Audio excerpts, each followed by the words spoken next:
Hi everyone, and welcome back to another episode of Living Authentically, Becoming Your True Self, the podcast where we explore what it really means to live, speak and lead from a place of truth and kindness.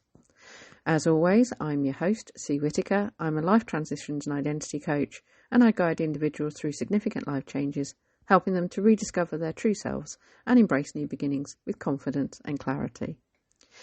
So, today's episode is just me, and it's a little sad one actually, because I've decided to wrap up the first series of this podcast. As a solopreneur, I need to practice what I preach, so to speak. And in order to do that and to make sure that I want to implement the ideas that I have, I need to pause the podcast. So just to clarify, this is not the end. It is merely a planned break with an intention to do another series related to this theme next year, which for this will probably be 2026. So what I really wanted to do today was I actually wanted to share a little bit of my reflections on the podcast to date, and also to just highlight, I guess, some of the key areas that we've spoken about. So some of the themes, etc., that we've actually explored in the series have all been around identity.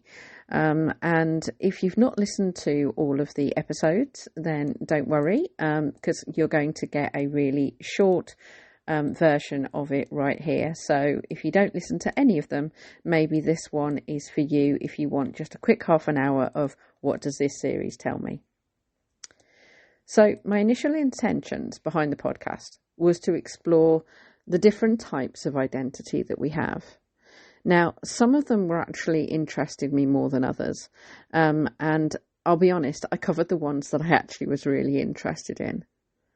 Throughout the actual series, I actually had 5 guests, which I was really pleased with, and they were from all different walks of life, and they all actually joined me through my own business journey, and I met with them through various networking over the last 10 months.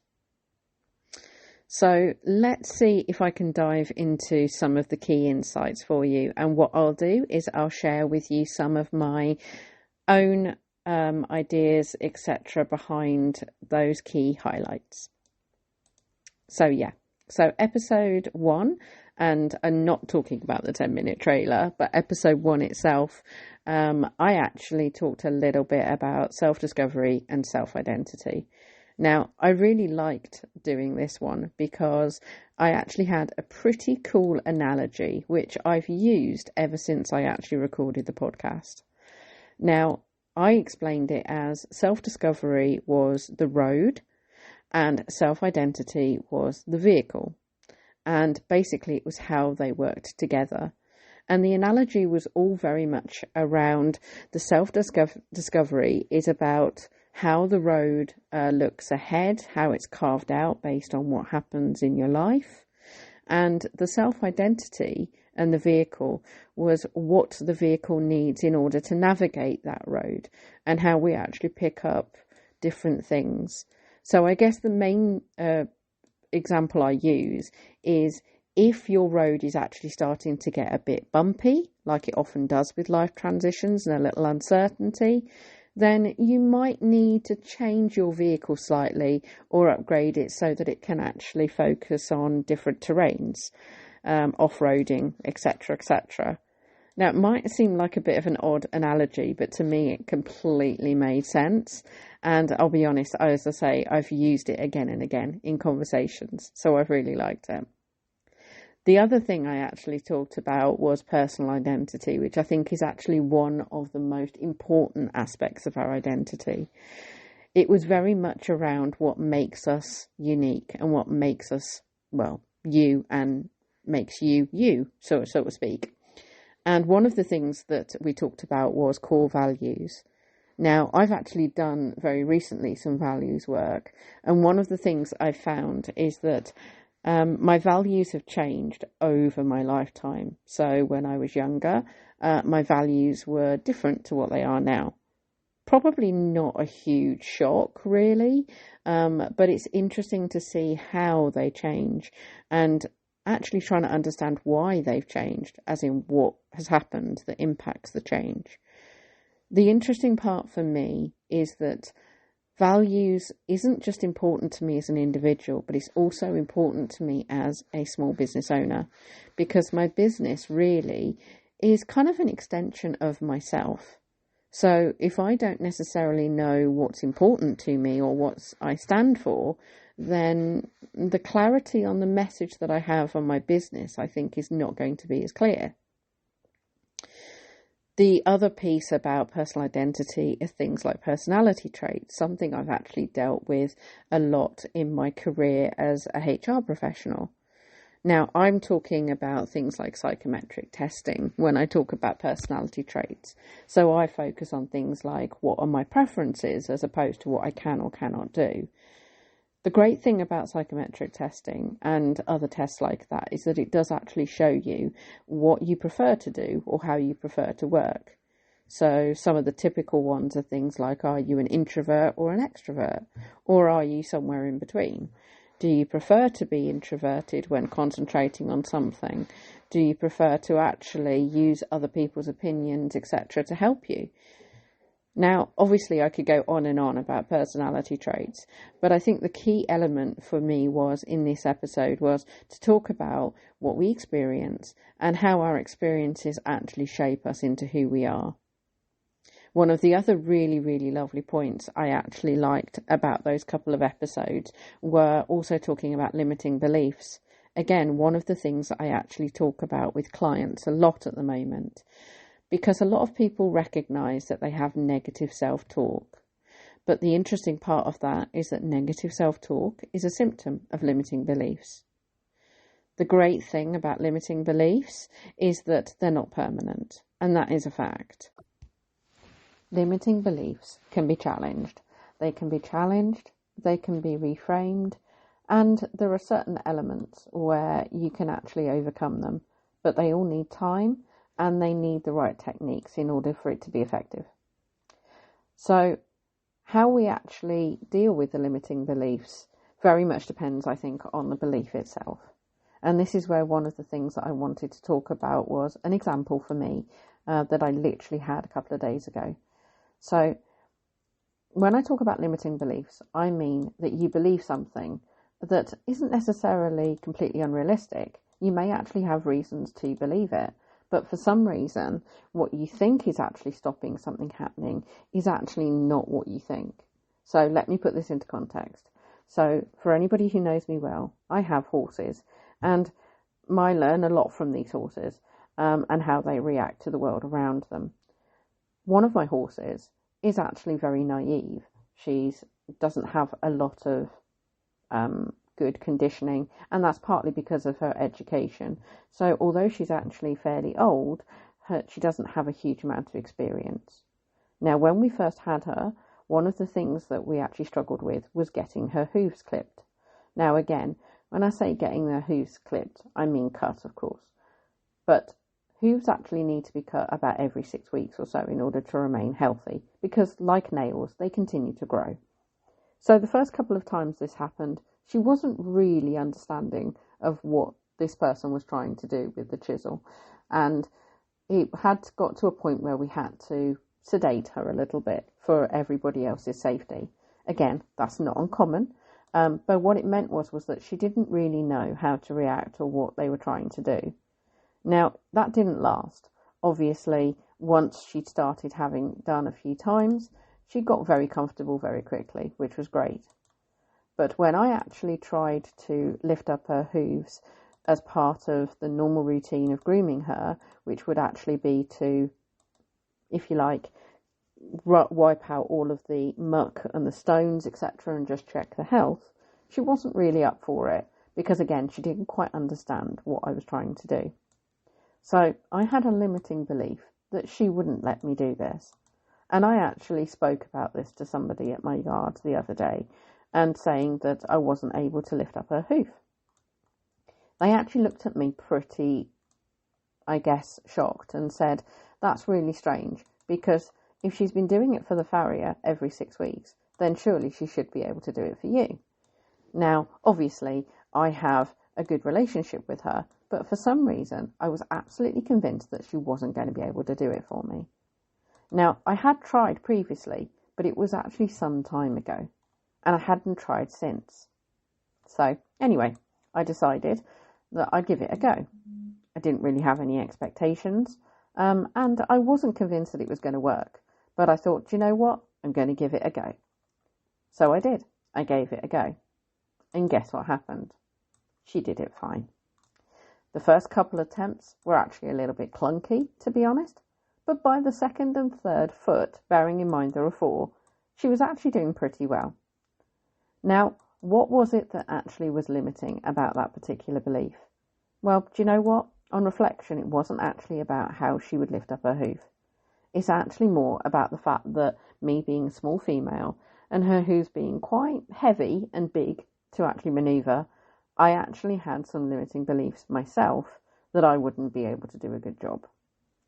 I also had some negative self-talk saying that she might actually try and kick me, or that she would stamp on me, which again are all possibilities, but very unlikely.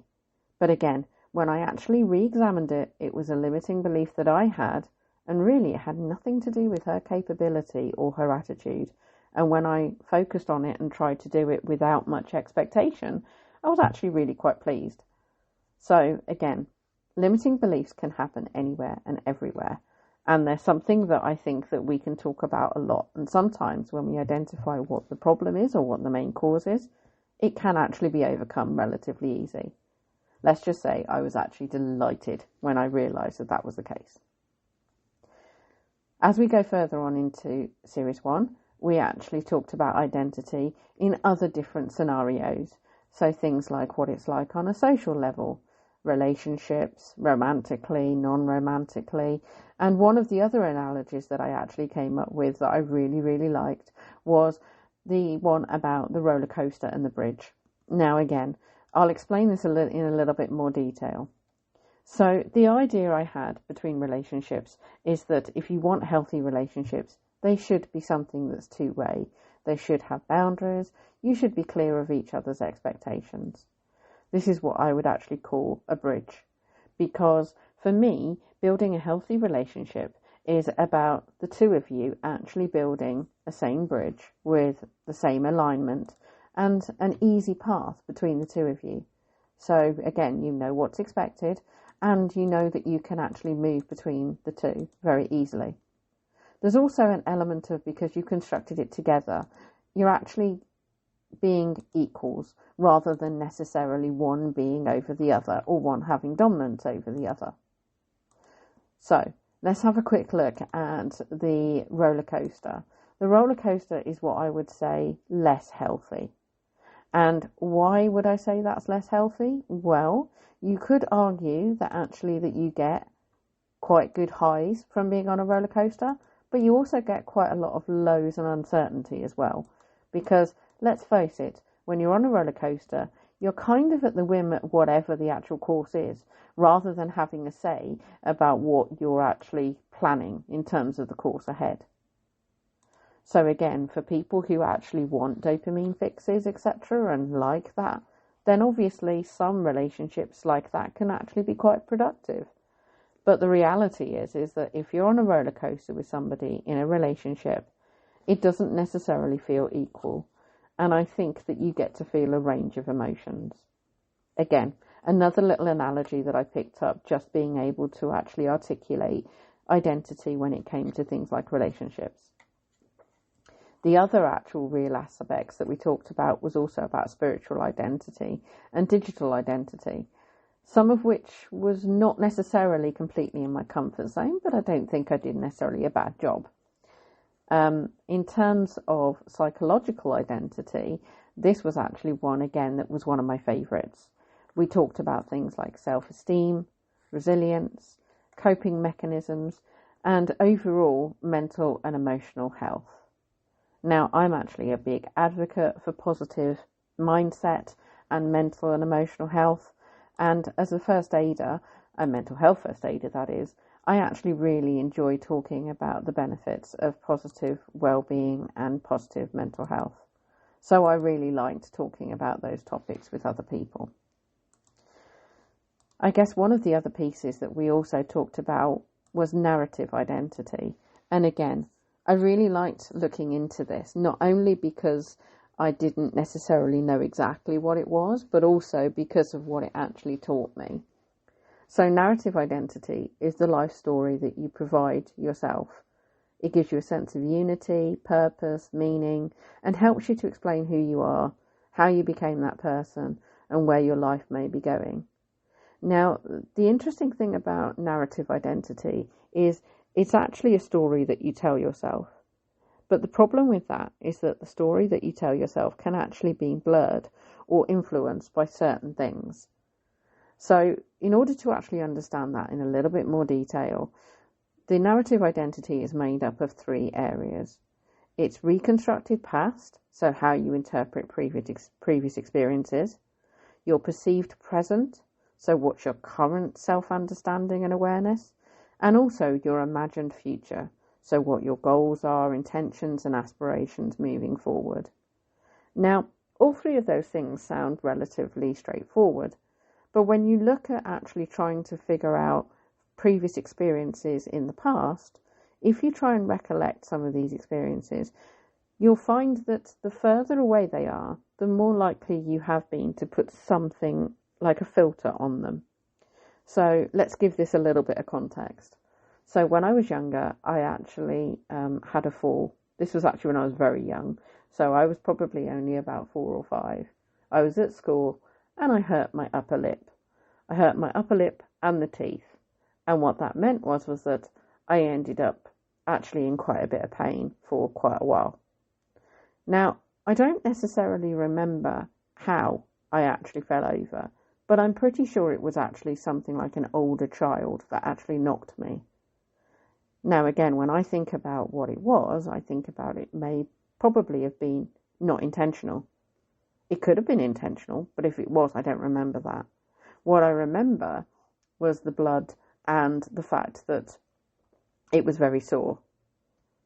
One of the things that actually means, what that means for me, is that when I'm in crowds with people these days, that sometimes I can still have a little bit of a subconscious feel of ick when I think that people might be trying to push me or get past me. I'm actually quite short, so someone who's taller and bulkier will probably be able to actually elbow me out the way quite easily. So the interesting part of that is when I think about that previous experience, what I did was I remembered what I ate while I was not feeling very well. And it was actually mashed potato. Now, that might seem a little bit weird, but actually when I was young, I really liked mashed potato. The key thing for me is that nowadays, when I look at mashed potato, there is actually a part of me that goes, I associate mashed potato with being unwell. Kind of like how some people actually relate to chicken soup, I guess. So that's a really good example of how you interpret previous experiences can actually almost indicate how you experience things in the future. Perceived present, of course, is about self-understanding, self-awareness.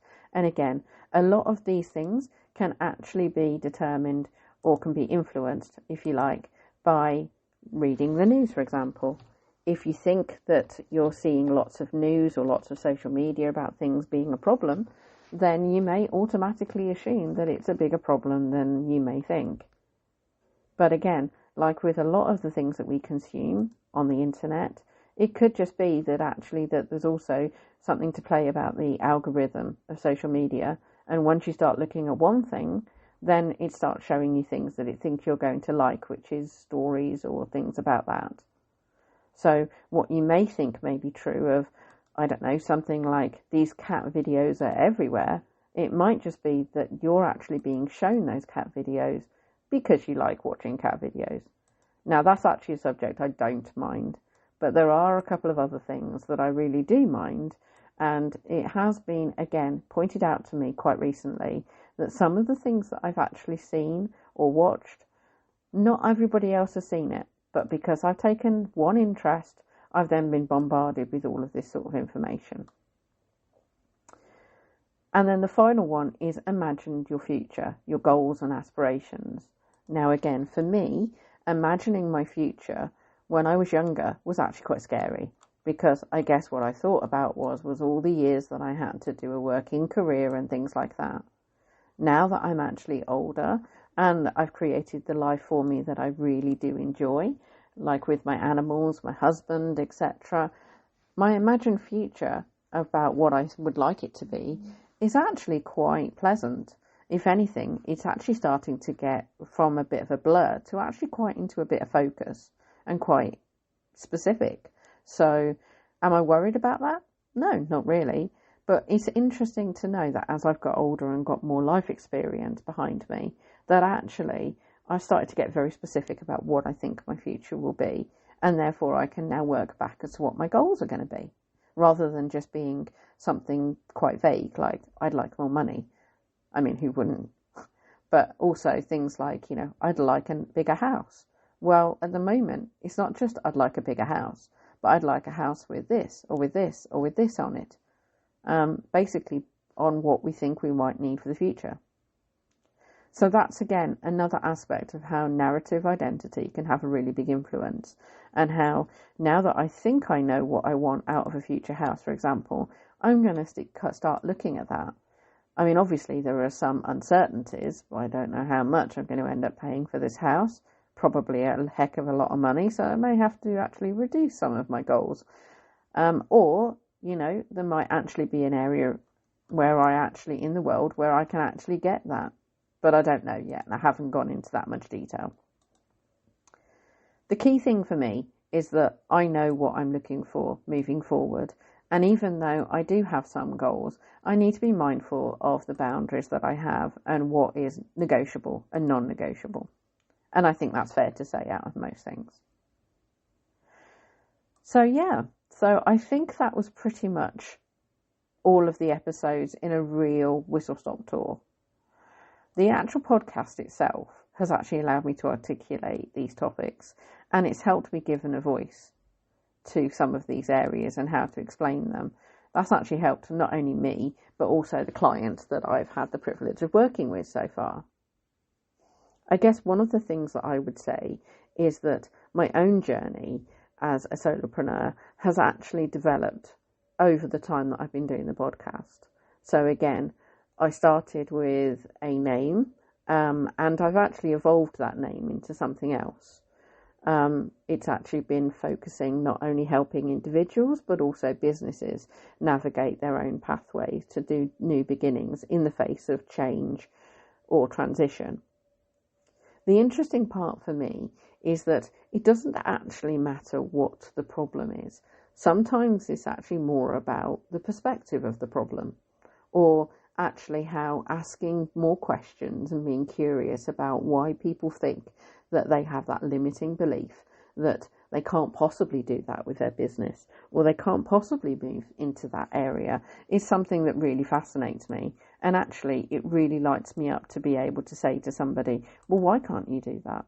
What is that stopping you about? So it's really interesting. For me, the favourite episode of all, I would have to say, is actually the one that I recorded only a week ago. And that's actually the one that was on equine wellness. Why did I like that? Well, I really enjoyed being able to have a conversation with somebody who loved horses as much as I did, and also being able to make sure that no matter what I did, I was able to have a conversation with them, chew some fat about how we both felt about horses, the importance of what humans, as in owners and riders, feel about horses, and how they can also help their horses have better lives. I really enjoyed the episode, and I know that it might not necessarily be something that everybody is really, really keen to see, but it was one out of everything that I wanted to do. The interesting part is that I actually have other ideas that I would like to do one-off episodes for, but what I really didn't want to do was I didn't want to overstretch myself and try and promise myself to do more episodes for this particular series that I hadn't already planned. I think one of the things that I really liked was the fact that more often than not, it actually, my original plan became quite a good reality, and I was able to follow through with a lot of it as well. So I guess this is probably the point where I actually want to spend just 5 minutes talking a little bit about my own business. And not necessarily as a sales pitch, but just to say what kind of things I actually do and how I can help people. So, okay, maybe it is a bit of a sales pitch, slightly. So my business is actually now called Black Star Alchemy. And the reason why it's called Black Star Alchemy is because A, it's actually quite a unique name. If you Google it, hopefully I'll pop up.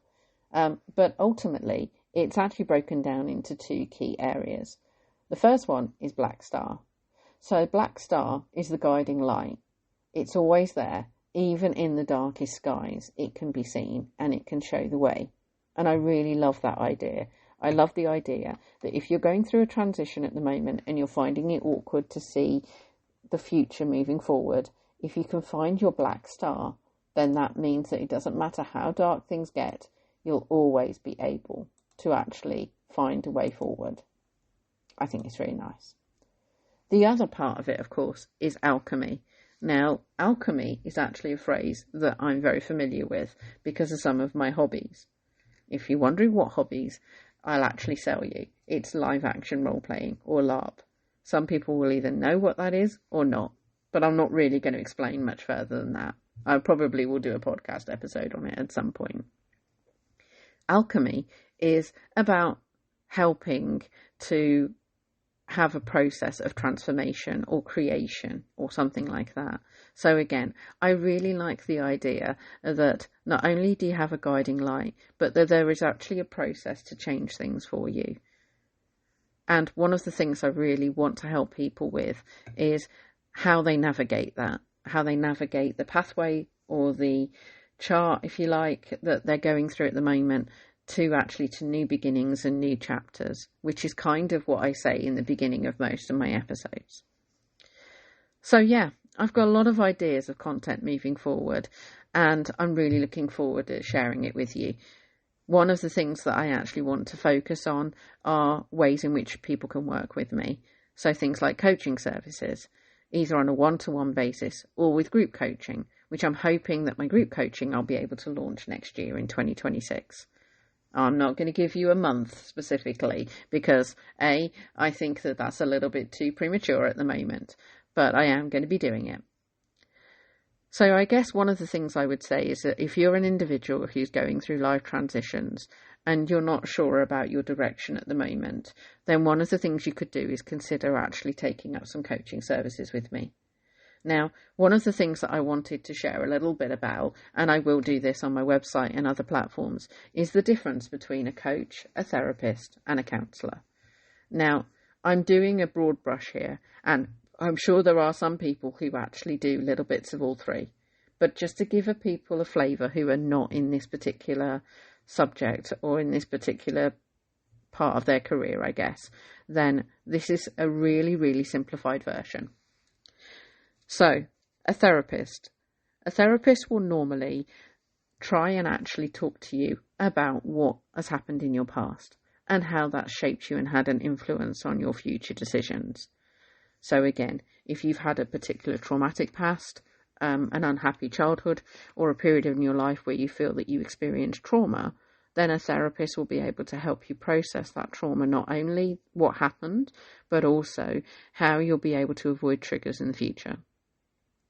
Again, if I look at a counsellor will be able to use probably similar techniques, but they focus on the here and now. They focus on the present.